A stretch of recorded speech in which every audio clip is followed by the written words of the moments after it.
भारत 2030 तक अपनी non fossil energy capacity को 500 गीगावाट तक पहुंचाएगा।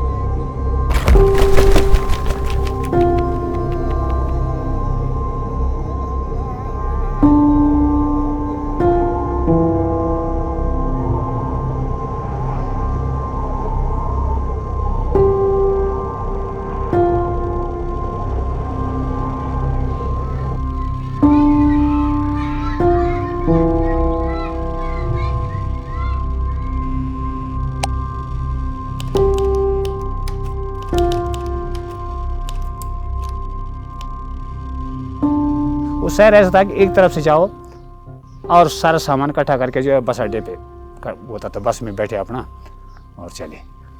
हमारे भाई बंधु जो भी थे यहाँ, उनसे काफ़ी लोग बेरोजगार हुए हैं। कुछ तो अब मतलब कम से कम जो है 250-300 आदमी तो दूध का धंधा करते थे। टिपरी, गेवली, नंदगांव, बड़कोट, इन लोगों का दूध का धंधा था। कोई सब्जी का काम करता था, कोई मतलब अलग अलग होते, सभी लोग वो हुए हैं। अब यहाँ से नई टिहरी हुआ है, यहाँ से जो है 70 रुपये तो हमें किराया पड़ता है ना, मतलब दिक्कत है। जब से पानी जेल भरा हुआ हमारा, तब से एक तो हमारी खेती खत्म हो चुकी है, मकानों पे दरार पड़ने शुरू हो गई है। पानी के स्रोत जो हमें जितने हमारे पानी के स्रोत है, पीने का पानी का स्रोत, वो ख़त्म हो चुका है। 7 स्ट्रीम पुल था जो आसराम जी ने बोला है, वो मात्र एक है। एक भी बड़ी मुश्किल चल रहा है, पानी जो है तो नीचे जा रहा स्रोत। पेड़ पौधे हमारे यहाँ ख़त्म हो चुके हैं। कैसा हुआ पेड़ पौधे ख़त्म कि दरार पड़ने जब शुरू हो गए जंगलों में, गाँव में, तो टेढ़े हो गए। एक खेती किसान हमारे यहाँ कैसा हो गया, हमारे जो हमारे यहाँ पे हमारे बाजार हमारा गया, फसल हमारे यहाँ कुछ नहीं होती। क्यों नहीं होती? ये पानी जो है साहब, पहले हमारे यहाँ पंखा नहीं देखा, हमने कभी पंखा नहीं देखा था। मेरे 65 साल की उम्र हो गई, आज पंखा नहीं देखा था हम लोग। आज हमको दिन में पंखा देखना पड़ रहा है। क्यों? गर्म रहे, हीट मार रहा है। पहले हमारा बाता पानी था, बिल्कुल नीचे नीचे बाता पानी चलता था, वो थे हमारा। पहले हमारे खाली बूनी था, बस सुंगू नहीं था, ये बांधा नहीं था, ये कुकड़ा नहीं था। आप देखा तुम मोटा मोटा। Very few technologies are permanent or everlasting. The era of hydropower is over.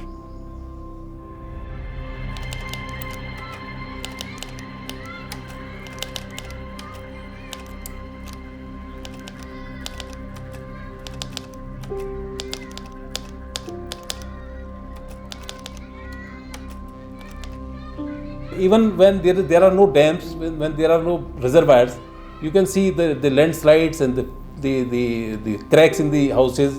Even we hail from the Uttarakhand. Even in our villages also there are cracks, there are subsidences, there are settlements. So there are no reservoirs.